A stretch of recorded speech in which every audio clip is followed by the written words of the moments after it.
तो बीए द्वितीय वर्ष ऐच्छिक हिंदी के विद्यार्थियों का हिंदी विभाग की ओर से हार्दिक स्वागत है। मित्रों, आज हम डॉक्टर अमिता तिवारी के द्वारा लिखित युद्ध के विरुद्ध इस कविता का अध्ययन करने वाले हैं। कवयित्री का संक्षेप में परिचय। डॉक्टर अमिता तिवारी मूलतः भारतीय लेखिका है। आज वो अमेरिका में निवास करती है, लेकिन भारतीय जनजीवन के साथ उनका एक गहरा संबंध रहा है। उनका जन्म 1964 में हिमाचल प्रदेश के एक छोटे गांव में हुआ है। उनके पिताजी का नाम ठाकुरदास और माताजी का नाम शकुंतला देवी है। वो अपने गांव से ही प्रारंभिक शिक्षा ग्रहण करती है। अपने गांव से ही जीवन पथ का आरंभ होकर उन्होंने उच्चतर शिक्षा प्राप्त की है। यानी कि पीएचडी की जो शिक्षा है वो उच्चतर अध्ययन संस्थान शिमला से उन्होंने प्राप्त की है। साथ ही साथ वो अमेरिका में भले ही निवास करती है, लेकिन भारतीय सांस्कृतिक धरोहर के साथ जुड़ी हुई कवयित्री है। स्त्री जीवन का दर्जा ऊंचाने हेतु वह अपने साहित्य तथा विभिन्न आंदोलनों के माध्यम से प्रयास करती है। वर्तमान स्थानीय कई विश्वविद्यालयों में शोध प्रबंध जो होते हैं, उन प्रबंधों में भी यहाँ अमिता तिवारी सहभाग लेती है। अमेरिका में वाशिंगटन डीसी अमेरिका का जो भाषा तथा संस्कृति का विभाग है, उसी में वो संस्कृति विशेषज्ञ के क्षेत्र में कार्यरत है। विभिन्न काव्य मंचों पर वो काव्य पाठ करने के लिए जाती है। दूरदर्शन केंद्र शिमला तथा जालंधर में वो कई बार अपना काव्य पाठ कर चुकी है। इतना ही नहीं, आकाशवाणी या रेडियो का केंद्र शिमला और जालंधर में भी उन्होंने अपनी कविताएं प्रस्तुत की है। विदेशों में भी भारतीय संस्कृति से जुड़कर अपना लेखन करने वाली ये कि डॉक्टर अमिता तिवारी, उनके द्वारा लिखित काव्य संग्रहों में संबंधों की रियासत, पहाड़ की पीड़ा और प्रवासी मनवा ये उनका संग्रह अब प्रकाशाधीन है। प्रकाशित नहीं हुआ, अब थोड़े दिन में प्रकाशित होगा। कहानी संग्रह में विपरीत ध्रुव, चलते चलते, दूसरा चलते चलते नामक कथा संग्रह प्रकाशाधीन है।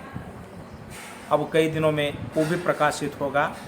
तो ये विदेश में निवास करने वाली भारतीय संस्कृति के साथ जुड़कर लेखन करने वाली अमिता तिवारी नामक रचनाकार, इनकी आपके पाठ्यक्रम में जो कविता दी गई है, उस कविता का शीर्षक है युद्ध के विरुद्ध। अब इस कविता में डॉक्टर अमिता तिवारी जी ने युद्ध की भयानकता को स्पष्ट करते हुए उसके परिणामों को यहाँ पर प्रस्तुत करती है। कवयित्री के अनुसार युद्ध बोले तो न हारने वाला देश भी इस युद्ध में हारता है और न जीतने वाला देश भी जीतता है। बस युद्ध तो केवल शहीदों के सूने घरों पर ही बीतता है। इस कविता की मूल संवेदना कवयित्री की यही है कि युद्ध मानवता के लिए क्षति पहुंचाने वाला या हानि पहुंचाने वाली चीज़ है। भले ही दो देशों के बीच युद्ध होता है, एक देश हारता है, एक देश जीतता है। जीतने वाला देश ने कि प्रसन्न होता है, हारने वाला देश उदासीन होता है। लेकिन कई दिनों के पश्चात ये सब भूल जाते हैं। लेकिन इस युद्ध में कितने सैनिक मारे गए, इनके बारे में कोई सोचता नहीं। सचमुच में देखा जाए तो युद्ध ये तो केवल नहीं कि जो युद्ध में शहीद होते हैं उनको ही बहुत कष्ट देने वाला होता है। उनके ही घर सुने होते हैं, बाकी देश में इसका कोई नहीं कि असर नहीं होता। ये कवित्री को यहाँ पर चित्रित करना है। इसलिए युद्ध बोले तो देश के लिए, समाज के लिए एक अभिशाप है। यह सोचकर कवित्री ने युद्ध का विरुद्ध किया है, युद्ध का विरोध किया है। और हमें मालूम है कि हमारे देश के एक पहले समन्वयवादी, मानवता का कल्याण अपने विचारों के द्वारा प्रस्तुत करने वाले जो जननेता तथागत गौतम बुद्ध, इन्होंने भी युद्ध का विरोध किया था। आज भी हम कहते हैं कि युद्ध न को बुद्ध चाहिए। तो यही वैचारिकता यहाँ अमिता तिवारी की दिखाई देती है, इसलिए उन्होंने युद्ध का विरोध किया है। कविता में सरल सरल उन्होंने गद्यात्मक शैली में ये भाव प्रकट किए हैं।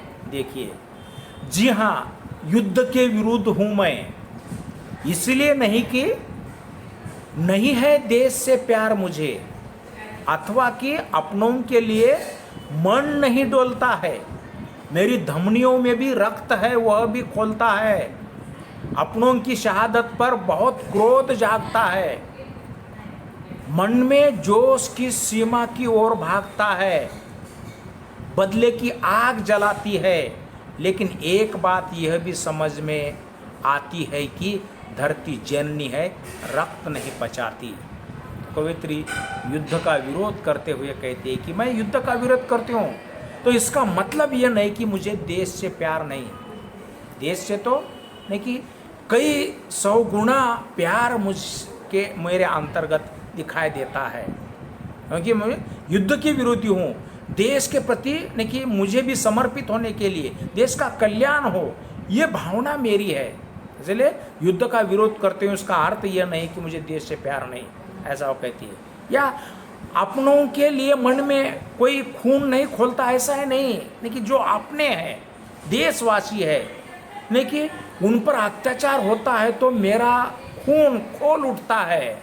और जो युद्ध में शहादत होते हैं, युद्ध में शहीद होते हैं, उनके ऊपर तो मेरे मन के अंतरतर में बहुत संवेदनाएं जागृत होती है। और इनको शहादत बनाने वाले पर मुझे क्रोध भी आता है, और मेरा मन उस सीमा की ओर भागता है जिस सीमा पर मेरे सैनिक शहीद हुए हैं। बदले की आग भी मेरे मन में निर्माण होती है कि मेरे शहीद जवानों को जिन्होंने शहीद बनाया है, उनका बदला लेने की भावना मेरे भी मन में निर्माण होती है। लेकिन एक बात यह भी समझ में आती है कि धरती जननी है, रक्त नहीं पचाती। देखिए, भारत माँ को रक्त देखिए यह हजम नहीं होता। मेरी माँ तो सुजलाम सुफलाम है। भारत माँ तो हर एक के कल्याण के लिए समर्पण करने वाली है। तो ऐसे कल्याणकारी भारत माता के लिए युद्ध की जरूरत नहीं है। मानवीय जीवन के लिए, मानवीय समाज के लिए युद्ध कहीं न कहीं यहाँ पर विघातक प्रवृत्ति है। इसीलिए कवित्री कहती है कि युद्ध नहीं होना चाहिए, युद्ध का विरोध हो, ऐसी उनकी अपेक्षा है। आगे कवित्री कहती है, गगन जनक है रणभेरी नहीं सुहाती, और यह भी कि इधर रमेश गिरे उधर रहमान, मरती तो दोनों ओर केवल माए हैं, माए ही हैं जो चुपचाप शहीद हो जाती है। जीती कौमें हारी कौमें, इस कौमे में झांक तक नहीं पाती है, बस जीत हार के जश्न मनाती है। किसी के हाथ में आते हैं तमगे, किसी को मोटी रकमें मिल जाती है, बस केवल माए है जो खाली हो जाती है। फिर होती है पूर्व स्थिति, बहाली की घोषणाएं, फिर संधियाँ समझौते, फिर किसे फिर याद रहती है किसी की वो मौतें। देखिए, इन पंक्तियों में कवित्री कहते हैं कि मेरी माँ तो धरती है, पिता नहीं कि आकाश है, रणभेरी नहीं सुहाती है। आकाश को भी रण नहीं कि ऐसे रण मतलब ये युद्ध पसंद नहीं है। माता को या धरती तथा आकाश को ये युद्ध पसंद नहीं है। और ये कवित्री यहाँ तक कह देते कि युद्ध में इधर रमेश मरता है, उधर रहमान मरता है। इधर रमेश गिरता है, दुश्मन देश का रहमान यहाँ पर गिरता है। तो दोनों ओर रमेश की माँ और रहमान की माँ ही कहीं ना कहीं मरती है। माँ के सामने उनका सुपुत्र शहीद हो जाना माँ के लिए कितनी तकलीफ की बात है, वो केवल माँ ही जानती है। इसलिए कवयित्री कहती है कि मरती तो दोनों ओर केवल माएँ हैं, रमेश की माँ क्यों न हो, रहमान की माँ क्यों न हो, इन दोनों को ही मरना पड़ता है। माँ यही है जो चुपचाप शहीद हो जाती है, बच्चा शहीद होने के बाद वो भी शहीद हो जाती है। और दूसरी ओर जीती कौमें, हारी कौमें, ऐसी चर्चा होती है। एक कौम कहती है कि हम लोगों ने युद्ध जीत लिया, दूसरी कौम कहती है कि हम लोगों ने युद्ध हारा। ये चर्चा होती है, मगर इस कौमे में झांक तक नहीं पाती। नहीं कि ये जो जिनके बच्चे युद्ध में शहीद होते हैं, जो फौजी युद्ध में शहीद हो जाते हैं, उनकी माँ इन जो कौमें हार जीत मनाते हैं वहाँ झांकती तक नहीं। बस जीत हार के वो सब लोग जश्न मनाते हैं। कोई हार के ने कि यहाँ पर उदासीनता में रहते हैं तो जीत के जश्न कई देश मनाते हैं। किसी के हाथ में आते हैं तमगे, तमगे मतलब शील्ड, पुरस्कार। नहीं कि यहाँ कई लोग युद्ध जीतने के बाद उनको मेडल दिया जाता है, नहीं कि तमगे दिए जाते हैं। किसी को मोटी रकमें मिल जाती है युद्ध जीतने के बाद, बहुत सारे लोगों को यहाँ पर धन भी मिल जाता है। बस केवल माएँ है जो खाली हाथ हो जाती है। युद्ध कि युद्ध में शहीद होने वाले की जो माँ है उनको कुछ भी नहीं मिलता। सरकार के द्वारा घोषणाएं की जाती है कि शहीदों को हम ये दे देंगे, लेकिन उनको कुछ भी प्राप्त नहीं होता। जश्न तो इधर मनाते, जीत का जश्न सब राजनेता मनाते, देश के बड़े बड़े मंत्री लोग मनाते कि हमने इस युद्ध में विजय प्राप्त कर लिया, नहीं कि हमारा विजय हुआ, ऐसा जश्न मनाते हैं। लेकिन युद्ध में जो शहीद हुए हैं उनकी माँ पर क्या बीती है उनके बारे में कोई सोचता नहीं। इसलिए बस केवल माएँ हैं जो खाली हो जाती है। फिर होती है पूर्व स्थिति, बहाली की घोषणाएं, और बाद में नहीं कि युद्ध की स्थिति भूल जाते हैं और बाद में नई घोषणा दोनों राष्ट्रों के बीच हो जाती है। जिस राष्ट्र के साथ यहाँ पर युद्ध छेड़ा जाता है, कई दिनों के पश्चात उस राष्ट्र के साथ एक नए करार वहाँ पर किए जाते हैं। फिर संधियाँ, समझौते होते हैं। लेकिन हमारे युवा वर्ग इस युद्ध में शहीद हुए हैं, उनके बारे में कोई सोचता नहीं। उस राष्ट्र के साथ अपने समझौते, करार चल रहे हैं, संधियाँ चल रही है। किसे फिर याद रहती है किसी की वो मौतें, किसी को भी शहीदों के प्रति हमदर्दी नहीं होती, वो याद नहीं रहते, ये सब भूल जाते हैं। इसीलिए युद्ध मानवता के लिए अभिशाप है।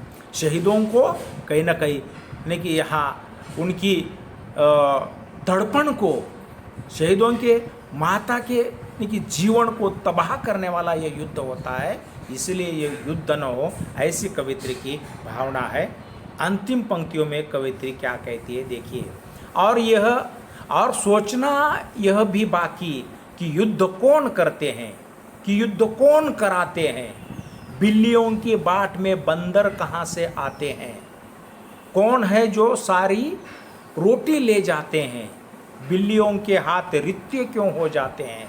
जी हाँ, युद्ध के विरुद्ध हूँ मैं, क्योंकि युद्ध में ना हारा देश हारता है, युद्ध में ना जीता देश जीतता है। युद्ध केवल शहीदों के सुने घरों पर बीतता है। तो कवयित्री यहाँ कहती है कि युद्ध जो कराने वाले हैं, तो युद्ध कराने वाले राष्ट्र के नेता वर्ग यही युद्ध कराने के लिए चेतना देते हैं। और ये सामान्य लोगों के जो जवान यहाँ युद्ध में नहीं कि अपना कर्तव्य दिखलाते हैं, तो उनके कर्तव्य को कोई नहीं कि यहाँ पर विचार तक नहीं करते। उनके जीवन में नहीं कि यहाँ नहीं कि बिल्कुल उदासीनता ही दिखाई देती है। उनके परिवार तबाह हो जाते हैं, और यही लोग युद्ध कराने के लिए तत्पर है। और वे नहीं कि न जाने इस सामान्य समाज की समग्र रोटियां छीनकर युद्ध के लिए यानी कि वातावरण निर्माण करते हैं। इसलिए कवित्री कहते हैं कि बिल्लियों की बाट में बंदर कहाँ से आते हैं, कौन है जो सारी रोटी ले जाते हैं। यानी कि यहाँ रोटी खाने वाले ये जो बंदर, मतलब ये यहाँ की जो व्यवस्था है, सामान्य जन की रोटी छीन रही है और बिल्लियों के हाथ रित्ते के रित्ते हो जाते हैं। रित्ते यानी कि खाली, यानी कि ये बिल्लियों के हाथ खाली, मतलब सामान्य व्यक्तियों के हाथ खाली के खाली है। क्योंकि युद्ध करने के बाद तो इन युद्ध में जीतने वाले लोगों का तो भला होना चाहिए, युद्ध में जो शहीद होते हैं उनका तो कल्याण होना चाहिए, लेकिन इस युद्ध से इन शहीदों का भी कल्याण नहीं होता, उनका परिवार भी सुजलाम सफलाम नहीं होता, उनको भी धन वैभव नहीं दिया जाता, उनके हाथ खाली के खाली ही रह जाते हैं। इसीलिए कवित्री कहते हैं कि जी हाँ, युद्ध के विरुद्ध हूँ मैं, क्योंकि युद्ध में ना हारा देश हारता है, ना युद्ध में जीता देश जीतता है। कुछ भी कोई हारता नहीं ना जीतता नहीं, युद्ध में कोई जीत की स्थिति नहीं ना हार की स्थिति है, मगर केवल युद्ध में यानी कि शहीदों के घर ही सुने दिखाई देते हैं। युद्ध शहीदों के सुने घरों पर ही बीतता है, बाकी किसी पर युद्ध की स्थिति का कोई असर नहीं होता, लेकिन जो युद्ध में शहीद हुए उनको ही सब कुछ भुगतना पड़ता है। इसलिए कवित्री ने इस कविता में युद्ध की भयानकता को स्पष्ट किया है, युद्ध के परिणामों को यहाँ पर प्रस्तुत किया है। कवित्री के अनुसार न हारने वाला देश हारता है, न जीतने वाला देश जीतता है, बस युद्ध तो केवल शहीदों के सुने घरों पर ही बीतता है। यही इस कविता की मूल संवेदना है। कवित्री ने इस कविता में भूमि को माता के रूप में प्रस्तुत किया है। इस कविता में कवित्री कहती है कि मैं युद्ध के विरुद्ध हूँ, इसलिए नहीं कि मुझे देश से प्यार नहीं है, नहीं कि बेसिकली देखा जाए तो मेरी धमनियों में भी कई रक्त खोलता है, अपनी शहादत के ऊपर क्रोध भी आता है और बदले की भावना से उनका मन भी, नहीं कि उनका खून भी खोलने के लिए दौड़ता है, लेकिन वो सोचती है कि धरती जननी है जो रक्त को पचाना नहीं चाहती, गगन रूपी जनक को भी नहीं कि ये रण नहीं कि पसंद नहीं है, इसीलिए वो कहती है कि ये युद्ध मानवता के लिए अभिशाप है। मतलब अंततः कवित्री का यहाँ कहना यही है कि माताओं को ही शहीद इस युद्ध में होना पड़ता है, युद्ध करने वाले हो या युद्ध कराने वाले हो, हानि उनकी नहीं बल्कि निरापराध लोगों की होती है। युद्ध के पश्चात संधियाँ ये लोग करते हैं, समझौते करते हैं, पूर्व स्थिति में बाद में आ जाते हैं, लेकिन बलिदान देने वाले बलिदानी परिवारों का क्या होगा, इसके बारे में किसी को याद नहीं आता। इसलिए अमिता जी युद्ध के विरुद्ध है और वो सबको कहती है कि युद्ध नहीं तो हमें बुद्ध चाहिए, मानवता का संदेश देने वाला वैचारिकता चाहिए। यही संदेश इन्होंने इस कविता के अंतर्गत दिया है। तो ये कविता अध्ययन के तौर से यहाँ समाप्त हो चुकी है।